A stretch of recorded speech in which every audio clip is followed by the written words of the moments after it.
দয়াল নবী বলেন, আমার উম্মত যেই জমিনে থাকবে আমি নবীও আমার উম্মতের পাশে শুয়ে থাকবো। কর্ম তেমন ফল পাবেন, ঠিক না? ফামান ইয়ামাল মিসকালা যাররাতিন খায়রান ইয়ারা। আপনি ভালো কাজ করেন, যারা যারা করে হিসাব করে আপনার প্রতিদান উত্তম পুরস্কার আমার আল্লাহ হাসর ময়দানে আপনাকে দিবেন। বলেন না সুবহানাল্লাহ। আল্লাহ আল্লাহ আল্লাহ আল্লাহ আল্লাহ তোমার মত আমায় কেহ নবী, তোমার মত আমায় কেহ এমন ভালো বাসে না, তাই তো আমরা তোমার দেওয়া নাওয়া নবী গো, তাই তো আমি তোমার দেওয়া নাওয়া। মাশাআল্লাহ মারহাবা আল্লাহ আল্লাহ আল্লাহ। আসসালাতু ওয়াসসালামু আলাইকা ইয়া শাফিউল মুযনিবিন। আসসালাতু ওয়াসসালামু আলাইকা ইয়া রাহমাতাল লিল আলামিন। আল্লাহুম্মা সাল্লি আলা সাইয়্যিদিনা মুহাম্মাদ ওয়া আলা সাইয়্যিদিনা।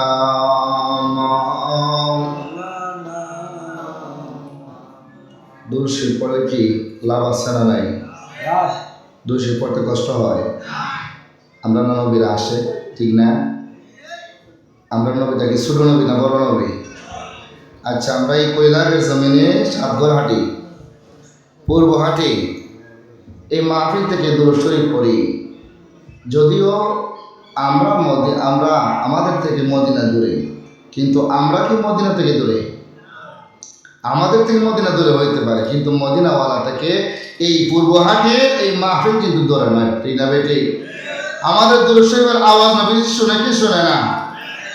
আল্লাহ নবী বলেন, ওই ব্যক্তি সবচেয়ে বড় কৃপণ যে আমি নবীকে দুরূদ শরীফ পড়ে, আমি নবীর উপর দুরূদ শরীফকে রক্ষা করে না, পড়ে না। তাহলে আমরা মহব্বতে দুরূদ শরীফ পড়তে চাই কি চাই না? এই দুরূদ শরীফের আওয়াজ নবী শুনেন কি শুনেন না? আমাদেরকে নবী দেখেন কি দেখেন না? আমাদেরকে চিনেন কি চিনেন না? বলেন তো, দেখেন নবীজি শোনেন। তাহলে মহব্বতের আওয়াজটা হতে হবে প্রেমের আওয়াজ, মহব্বতের আওয়াজ, ঠিক না? আমরা নবীজিকে দুরূদ শরীফ শোনাইতেছি, নবী যদি আমাদের দুরূদ শরীফের আওয়াজ শুনে নবীজি খুশি না বেজার? তাহলে মহব্বতের দুরূদ শরীফ পড়বেন। একটু সামনের দিকে আগায় বসেন, একটু সামনের দিকে আগায় বসেন। আমার পরপরই কিন্তু আজকের বিশেষ বক্তা যিনি, উনি চলে আসবেন, আব্দুল্লাহ ইমাম সাহেব, উনি আমাদের মেহমানগুলো চলে আসছে। আপনারা সামনে আগায় বসেন, পরে কিন্তু যারা পিছনে আছেন সামনে আসবেন একটু পরে, ঠিক আগেই জায়গা নিয়ে নেন। দেখেন আমরা কোন নবীর উম্মত, আমরা নবীর উপর দুরূদ শরীফ পড়তে কৃপণতা করি, কিন্তু আমরা যদি নবীরে বলি, নবীকে আমাদেরকে বলে, হ্যাঁ, আল্লাহ ডাক দিয়ে বলে, জিবরাইল যাও আমার হাবিবকে বলো, আমার হাবিবের জন্য পর্দা করার পরে, ইন্তেকালের পরে আমার আরশে আজিমের ডান দিকে আমি আমার হাবিবের জন্য স্থান করে রাখছি। বলেন না সুবহানাল্লাহ। জিবরাইল আসলো, ইয়া রাসূলুল্লাহ, আপনি যদি চান থাকতে দুনিয়াতে আপনার হায়াত আল্লাহ আরো বাড়িয়ে দেবেন। বলেন না সুবহানাল্লাহ। এটা আপনার ইখতিয়ার, কোনো ব্যক্তিকে আমার আল্লাহ ইখতিয়ার দেন নাই, কিন্তু একমাত্র আমার নবীকে রহমাতুল আলামিনকে ইখতিয়ার দিয়েছেন। বলেন না সুবহানাল্লাহ। ও নবী রহমাতুল আলামিন, আপনি যদি চান দুনিয়ায় থাকতে আল্লাহ আপনার ইচ্ছা পূরণ করতে আপনি থাকতে পারবেন, আর যদি চান মহান রব্বুল আলামিনের দিদারে চলে যাইতে আপনি তাও পারবেন। উনি বললেন, আমি দ্বিতীয়টা গ্রহণ করলাম। বলেন না সুবহানাল্লাহ। তো ইয়া রাসূলুল্লাহ, আল্লাহ বলছেন আপনার জন্য, আপনি পর্দা করার পরে আপনার জন্য আরশে আজিমের ডান পাশে আপনার জন্য স্থান করে রাখছেন। আমার নবী বলেন যে, এই জিবরাইল, আল্লাহকে বলো দেখি, আল্লাহ আমার জন্য আরশে আজিমের ডান পাশে স্থান রাখছেন, আমার উম্মতের স্থানটা কোথায় রাখছেন? বলেন না সুবহানাল্লাহ। আমার উম্মতের জায়গা কোথায় হবে? আমার উম্মত ইন্তেকালের পরে তাদের স্থানটা কোথায় হবে? তাদেরকে কোথায় রাখা হবে? তখন জিবরাইল যখন আল্লাহকে জিজ্ঞেস করলেন, আল্লাহ বলতেছেন, উম্মত থাকবে জমিনে। আমার হাবিব বলেন, আল্লাহর হাবিব বলেন, দয়াল নবী বলেন, আমার উম্মত যেই জমিনে থাকবে আমি নবীও আমার উম্মতের পাশে শুয়ে থাকবো। এই নবী মেরাজে কোথাও গিয়ে বলে নাই ওই নবীর মহব্বতে দরুদ শরীফ পড়তে চাই কি চাই না? তাহলে প্রেমের আওয়াজে বলুন আল্লাহুম্মা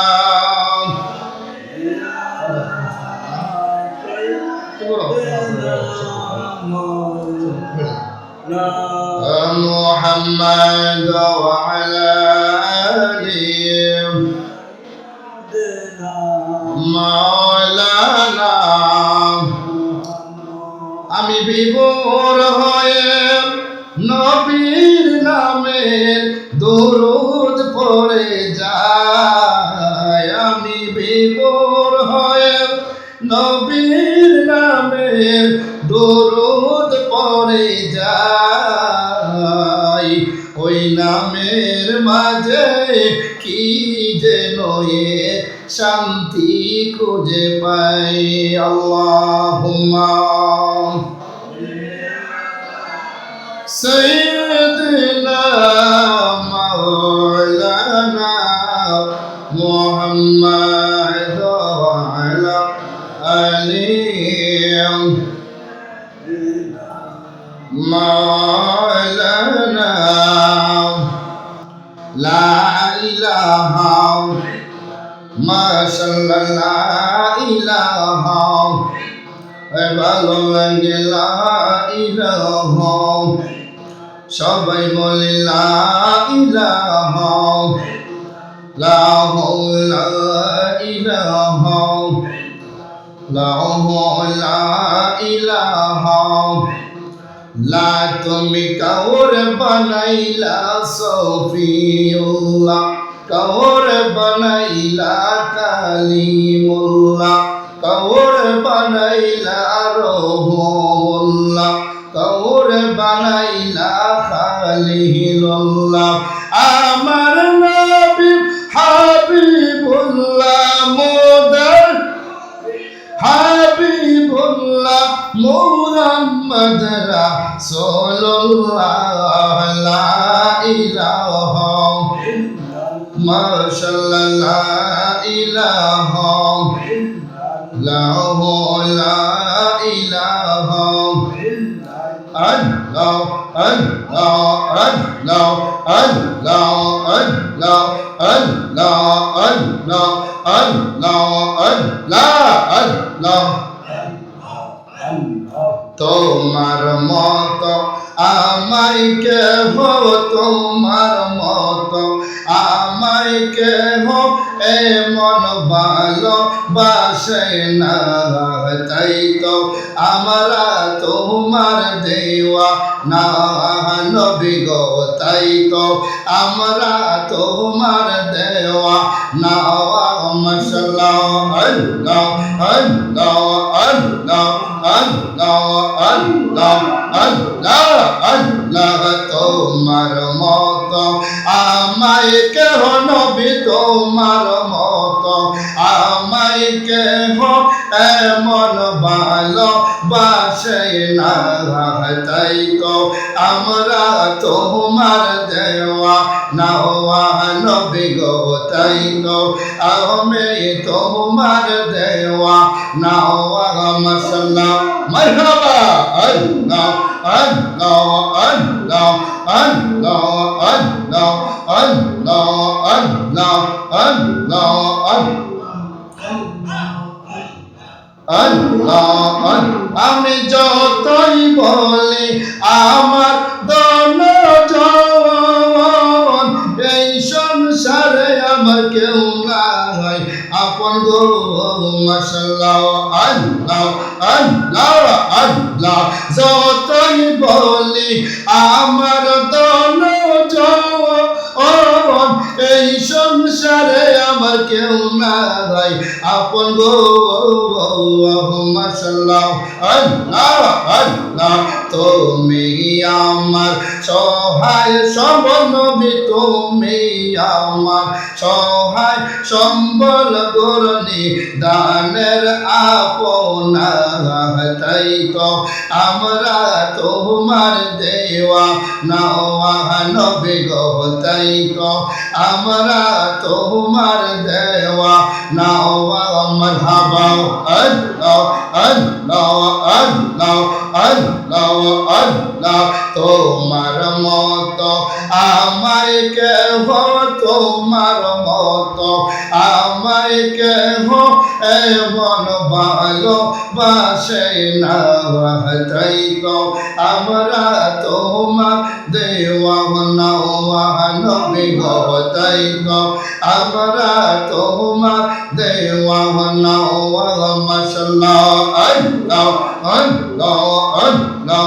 আল্লাহ আল্লাহ আল্লাহ লা ইলাহা ইল্লাল্লাহ মুহাম্মাদুর রাসূলুল্লাহ সাল্লাল্লাহু আলাইহি ওয়াসাল্লাম। ওরে জন্মিলে মরিতে হবে মানুষ, জন্মিলে মরিতে হবে। ওরে ভবানন্দ হবে যে বঙ্গ ছবি, এই ভবানন্দ হবে যে বঙ্গ ছবি, সাদের অঙ্গ তোমার মাটিতে মিলাবে। জন্মিলে মরিতে হবে, জন্মিলে মরিতে হবে। আলহামদুলিল্লাহ, রব্বে কায়নাতের দরবারে আমরা সকলেই শুকরিয়া আদায় করি যে মহান আল্লাহ তাআলা আমাদেরকে আজিমুশান সুন্নি মহাসম্মেলনে আসার বসার সুযোগ এবং তৌফিক দান করেছেন। সকলে প্রাঞ্জল ভাষায় জবান করে সেই রব্বুল আলামিনের দরবারে শুকরিয়া দান সকলে করি আলহামদুলিল্লাহ। আজকের মাহফিলে আসতে পেরে আমরা খুশি না বাজা? কারা কারা খুশি? দুইটা হাত তুলে দেখাই। নারে তাকবীর, নারে রিসালাত, নারে গাউসিয়া, আহলে সুন্নাত ওয়াল জামাত সুন্নি মহাসম্মেলন। শুকর বলি মারহাবা। হাজিরিন, আসলে সময় সংক্ষেপ, অল্প সময়ে কিছু আলোচনা করা যায় না, কারণ একটা কথা গুছাইতে সময় লাগে, ঠিক না?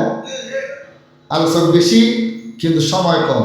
যাই হোক, যেহেতু পূর্ব হাটি মৃত ব্যক্তিদের স্মরণে, তার স্মরণে মৃত ব্যক্তিদের স্মরণে আমরাও একদিন মরব, এই বিশ্বাস আমাদের আছে না নাই? কারা কারা মরতে না? দুইটা হাত তোলেন।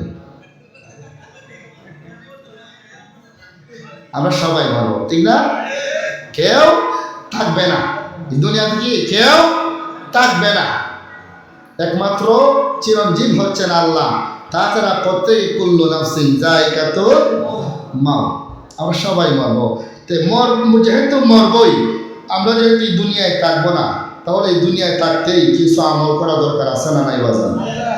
হ্যাঁ, কারণ এই দুনিয়াটা হচ্ছে পরীক্ষার কেন্দ্র। ওইখানে যেমন কর্ম তেমন ফল পাবেন, ঠিক না? ফামাইয়ামাল মিসকালা যাররাতিন খায়রান ইয়ারা। আপনি ভালো কাজ করেন, যারা যারা করে হিসাব করে আপনার প্রতিদান উত্তম পুরস্কার আমার আল্লাহ হাসর ময়দানে আপনাকে দিবেন। বলেন না সুবহানাল্লাহ। ওমাইয়ামাল মিসকালা যাররাতিন শাররান ইয়ারা। আর যদি খারাপ কাজ করেন, ওইটাও আল্লাহ যারা যারা করে হিসাব করে আপনি আমাকে প্রতিদান দিবেন। এই জন্য দুনিয়ায় থাকতেই ভালো কাজ করা দরকার আছে না নাই? আজকে যারা ইন্তেকাল করছেন এই মৃত ব্যক্তিদের স্মরণে, তারা কি আর দুনিয়াতে আসার সুযোগ আছে? আমল করার সুযোগ আছে? তাহলে আমাদের আমল করার সুযোগ আছে না নাই? আমল করতে চাই কি চাই না? দুনিয়ার জমিনে আপনারা আমার সাথে একমত হবেন কিনা জানি না, বলেন তো, দুনিয়ার জমিনে আল্লাহ তাআলা যত ইবাদত বন্দি আছে, সবচেয়ে সর্বোত্তম শ্রেষ্ঠ ইবাদত হচ্ছে নামাজ, ঠিক না? বেটে, হ্যাঁ, আফদালুল ইবাদাতিস সালাহ, সর্বোত্তম ইবাদত কি? নামাজ। আজকে অনেকেই আমার আগে যারা আলোচনা করছেন, একজন আকীদার বিষয়, ইমানের বিষয়ে, আউলিয়া কেরামদের কেরামত বিষয় নিয়ে বিভিন্ন আলোচনা হয়েছে।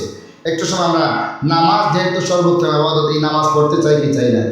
কারণ আকীদার প্রশ্ন সর্বপ্রথম কবরের মধ্যে, ঠিক না? আকীদার প্রশ্ন। আর হাসরের ময়দানে আকীদার আলোচনা হয়ে গেছে। আর আমলের প্রশ্ন, হাসরের ময়দানে সর্বপ্রথম যে প্রশ্নটা আমাদেরকে রব্বুল আলামিন করবেন, আল আউয়ালু মা ইউহাসাবু বিল আবদু ইয়াউমাল কিয়ামাতিস সালাহ, সর্বপ্রথম নামাজের হিসাব আল্লাহ হাসরের ময়দানে নেবেন। বলেন না সুবহানাল্লাহ। যেই নামাজের হিসাব সর্বপ্রথম আল্লাহ হাসরের ময়দানে নেবেন, ওই নামাজটা আমরা পড়তে চাই কি চাই না? কারা কারা নামাজ পড়তে চাই হাত তুলেন। পড়বেন ইনশাআল্লাহ। যদি আগামীকাল ফজর থেকে নামাজ শুরু করেন, আমরা তো অনেকেই বলি আজকে না আগামীকাল থেকে শুরু করব। আগামীকালটা আপনার জীবনে আগামীকাল না গতকালও হয়ে যেতে পারে। আজকের এই মাহফিলটা এইখানে যারা আছে আমাদের কারোর জন্য শেষ মাহফিল হইতে পারে কি পারে না, এই বিশ্বাস এই আমাদের আছে না নাই? বলেন আছে। এই জন্য নামাজ পড়া দরকার আছে না নাই? কারণ নামাজ হচ্ছে সর্বোত্তম ইবাদত। কারণ নামাজের মাধ্যমে আল্লাহ তাআলার সাথে বান্দার সম্পর্ক সৃষ্টি হয়। বলেন না সুবহানাল্লাহ। গভীর মনোযোগ, সময় সংক্ষিপ্ত, গভীর মনোযোগ রে বাবা। কেন নামাজ পড়বেন না জানেননি? কোন নবীর উম্মত হইছেন দেখেন। কারণ অন্যান্য নবীদের জন্য ইবাদতের স্থান ছিল, বিভিন্ন জায়গায় গিয়ে নির্দিষ্ট স্থানে নির্দিষ্ট সময় ইবাদত করতে হইতো। কিন্তু আমরা অনেক জন্য বিরম্মত হইলাম। গোটা জমিনের এই জমিনের মধ্যে যখন রাহমাতুল আলামিনের নূরানি কদম মুবারকের ছোঁয়া লাগে, আমার আল্লাহ ডাক দিয়ে কয়, হাবিব গো, আপনি নবী রাহমাতুল আলামিনের, আপনার নূরানি কদম মুবারক এই দুনিয়ার জমিনে লাগার সাথে সাথে গো নবী, তামাম পৃথিবীর জমিনটারে আমি আল্লাহ পবিত্র বানাইয়া নামাজের মুসল্লার মতো আমি নামাজের উপযোগী বানাইয়া দিলাম। বড় করে বলুন না সুবহানাল্লাহ। এখন আপনি কেতার লাইলে কাজ করতেছেন, কেতার লাইলে নামাজের রক্ত হয়ে গেছে, আপনি নামাজ পড়েন, নামাজটা হয়ে যাবে। কথা বলুন ঠিক না বেটি? কেন? কারণ অন্যান্য নবীদের উম্মতরা নির্দিষ্ট স্থানে অর্থাৎ তাদের গির্জা বা ইবাদতখানা যাইতে হইতো, তাহলে নামাজ তাহলে যদি না যাইতো তাহলে তাদের ইবাদত হইতো না। কিন্তু আমরা যদি রাস্তাঘাটে যেখানে অবস্থান করি না কেন, যদি নামাজের রক্ত হয়ে যায়, পুত্র পবিত্র হয়ে ওযু বানায় যদি নামাজের মধ্যে দাঁড়ায় যায়, ওই জায়গায় ইবাদত করলে এই নামাজটাই হয়ে যাবে। বলেন না সুবহানাল্লাহ। এবার আসুন আমরা কোন নবীর উম্মত হইলাম? এমন একজন নবীর উম্মত হইলাম রে, যে নবীর উম্মত হওয়ার জন্য 1,00,000 মতান্তরে 2,24,000 মতান্তরে 36,000 পয়গম্বর আল্লাহর কাছে দরখাস্ত করেছেন, আল্লাহ গো, আমাকে যদি বলেছে নবী না বানাইয়া আখির নবীর উম্মত আমাকে বানাইতা গো আল্লাহ, আমি নিজেকে বড় ভাগ্যবান ধন্য মনে করতাম। বলেন না সুবহানাল্লাহ। এই জন্য বলেন আমার আল্লাহ পাক রব্বুল আলামিন দেখেন নবীর উম্মত হইয়া কত সম্মান আমার আল্লাহ, কত ইজ্জত আমার আল্লাহ বানাই দিলেন। শ্রেষ্ঠ নবী শ্রেষ্ঠ উম্মত আমাদেরকে বানাইয়া কত শ্রেষ্ঠত্ব দান করলেন। দেখেন আল্লাহ যখন হযরতে জিবরাইলকে সৃষ্টি করলেন, সৃষ্টি করার পরে জিবরাইল ডাকতে কই, আল্লাহ ও মাবুদ, তোমার কাছে আমার প্রশ্ন হচ্ছে, আমি জানতে চাই আল্লাহ কোন কাজ করলে তুমি মনে বেশি খুশি হয়ে যাও?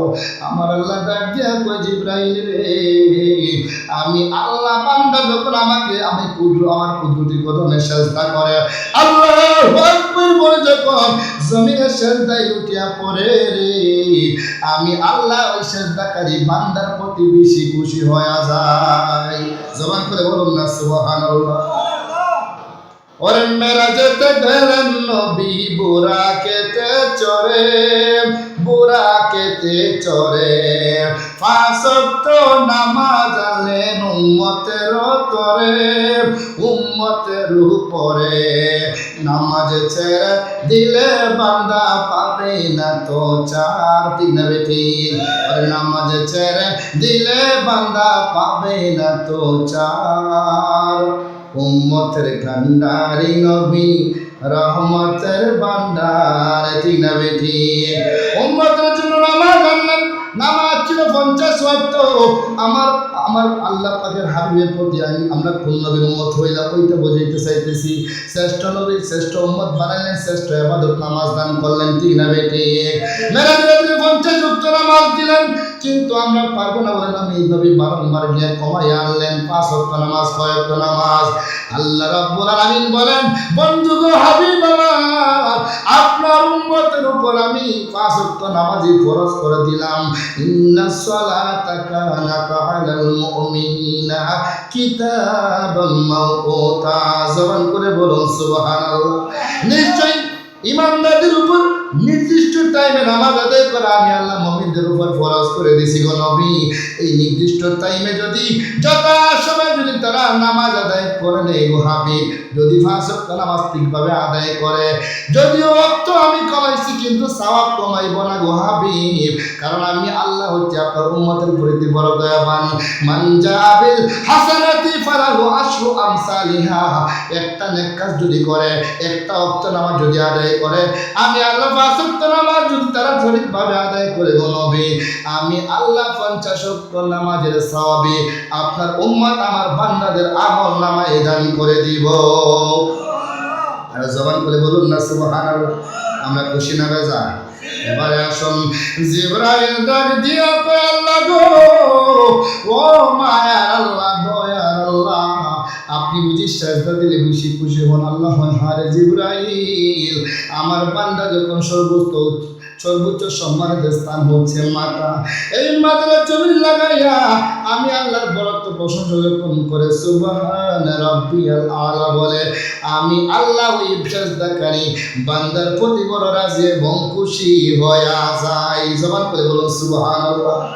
ওরে নামাজ হলো মেরাজ শরীফ, নামাজিরা নয় রে গরিব। নামাজ হলো মেরাজ শরীফ, নামাজিরা নয় রে গরিব। জান্নাতেরও চাবি পাবে বলছেন রাসূলে, বলুন জান্নাতেরও চাবি পাবে বলছেন রাসূলে। আইরে মুমিন সবাই মিলে নামাজ পড়িতে, নামাজেতে খোদার দিদার ভাগ্যে জুটিবে। কষ্ট হইতেছে বাজান, গভীর মনোযোগ। জিবরাইল যখন এই কথা শুনলেন আর দেরি করলেন না রে বাবারা, সঙ্গে সঙ্গে জিবরাইল আল্লাহু আকবার বলে সিজদার মধ্যে লুটাইয়া পড়ছেন। জবান করে বলুন সুবহানাল্লাহ। সিজদা দিলেন 1 বছর নয়, 2 বছর নয়, 3 বছর নয়, 4 বছর, 5 বছর নয়, একটা সিজদায় 30,000 বছর কেটে গেছে। বলেন না সুবহান। কয় বছর? 30,000 বছর।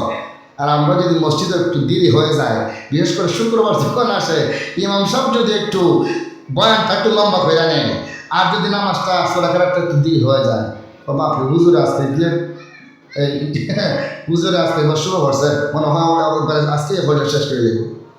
ঠিক না? ঠিক কিনা? ঠিক কিনা বলেন?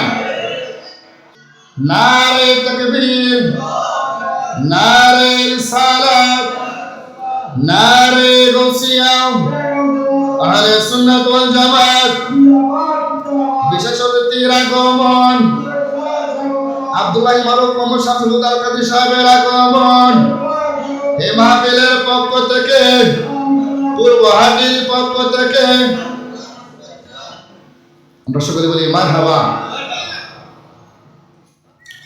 এরপরে কোনো সারা শব্দ আসলেন না, জিবরাইল লাগলেন, আল্লাহ আমি আপনি তো সেজদা করলে বেশি খুশি হন, তা আমি তো সেজদা দিলাম, আপনি কি আমার প্রতি খুশি হন নাই? বলেন না সুবহানাল্লাহ।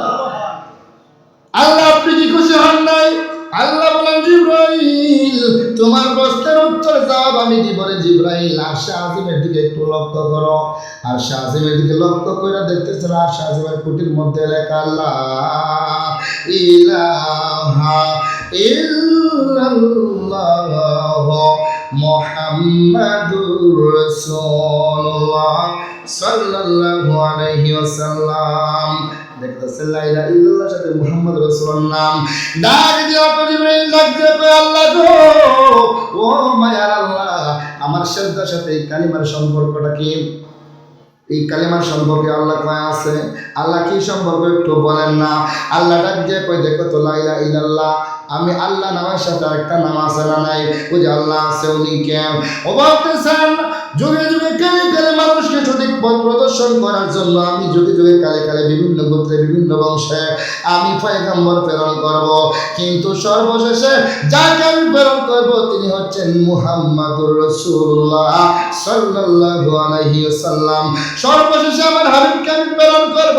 প্রেরণ করার পরে আমার হাবিবের, আমার বন্ধু নবীর উম্মতের উপর আমি আল্লাহ 5 ওয়াক্ত নামাজ ফরজ করব। কয়েকত 5 ওয়াক্ত নামাজ ফরজ করার পরে 5 ওয়াক্ত নামাজের মধ্যে আমি আল্লাহর জন্য 17 রাকাত ফরজ আমি নির্ধারণ করে দিব। বলেন না সুবহানাল্লাহ। 5 ওয়াক্ত নামাজে ফরজ কয় রাকাত? 17 রাকাত নামাজ ফরজ করে দেওয়ার পরে তারা যখন প্রত্যেকটা সেজদার মধ্যে, প্রত্যেকটা রাকাতের মধ্যে 2টা করে সেজদা আছে। কয়টা করে সেজদা? প্রত্যেক রাকাতে 2টা করে সেজদা থাকবে, 2টা করে সেজদা। তারা যখন জিবরাইল, শোনো শোনো শোনো রে জিবরাইল, তুমি 30,000 বছর সেজদা দেওয়ার পরে যে সওয়াব তুমি অর্জন করছো রে জিবরাইল, আমার হাবিবের উম্মত যখন প্রত্যেক রাকাতে 2টা সেজদা দিবে, এই একটা সেজদা দেওয়ার কারণে, একটা সেজদা দেওয়ার পরেই তুমি 30,000 বছর একটা সেজদা দিয়ে যেই সওয়াব অর্জন করছো, তারা প্রত্যেক রাকাতে 2টা সেজদা দিবে। একটা সেজদা দেওয়ার সাথে সাথে আমি আল্লাহ তোমার 30,000 বছরের এই সেজদার সওয়াবের চাইতে আমি আল্লাহ 40 গুণ সওয়াব তাদের প্রত্যেকটা সেজদার মাধ্যমে আমি দান করে দিব। খুশি না বেজা? নামাজ পড়া দরকার আছে না নাই? এই জন্যই মুসা নবী বলছেন, আল্লাহ আমাকে তুমি নবী না বানাইয়া হাবিবের মুহাম্মদ সাল্লাল্লাহু আলাইহি ওয়াসাল্লামের উম্মত হিসেবে যদি কবুল করতা। ঈসা বলছেন, প্রত্যেক নবী রাসূলগণ বলছেন, কারণ ওই নবীর উম্মতের মর্যাদা আমার আল্লাহ বাড়িয়ে দিয়েছেন। ঠিক না বেঠি? এই জন্য বাজান হুজুর চলে আসা, আসলে বসাই রাখা, এই আলোচনা করা এটা ঠিক না। তো যাই হোক, আপনারা মাহফিলে আসছেন মৃত ব্যক্তিদের স্মরণে। আগামী বছর যে এই মাহফিলটা হবে, এই মাহফিলের মধ্যে আমরা হাজির নাও হইতে পারি, ঠিক না? আগামী বছর আমরা কবরে থাকতে পারি কি পারি না? এই বিগত এই যে মাহফিল হয়েছিল, গত বছর মাহফিল হয়েছিল এই পূর্বহাটের মৃত ব্যক্তিদের স্মরণে। আজকের এই মাহফিল আসার আগে আগে অনেক মানুষ দুনিয়া থেকে বিদায় হয়েছে কি হয়েছে না? হ্যাঁ, আমার মনে আছে আব্দুর রহিম সর্দার সাহেব মনে আসলেন না, উনি থাকতেন, সভাপতি থাকতেন, উনিও আজকে নাই। যাই হোক, আল্লাহ যেন আজকের এই মাহফিল কবুল করেন, সকলেই নামাজ পড়বেন। আর এই মাহফিলের উসিলায় যেন এই পূর্বহাটি সহ গোটাই কয়লা দিনের ভিতরে যত খবর আসলা রয়েছে সমস্ত মুর্দাদেরকে আল্লাহ যেন এই মাহফিলের উসিলায় মাফ করে দেন। সকলে বলি আমিন। ওয়া মা আলাইনা ইল্লাল বালাগ। আসসালামু আলাইকুম ওয়া রাহমাতুল্লাহি ওয়া বারাকাতুহু।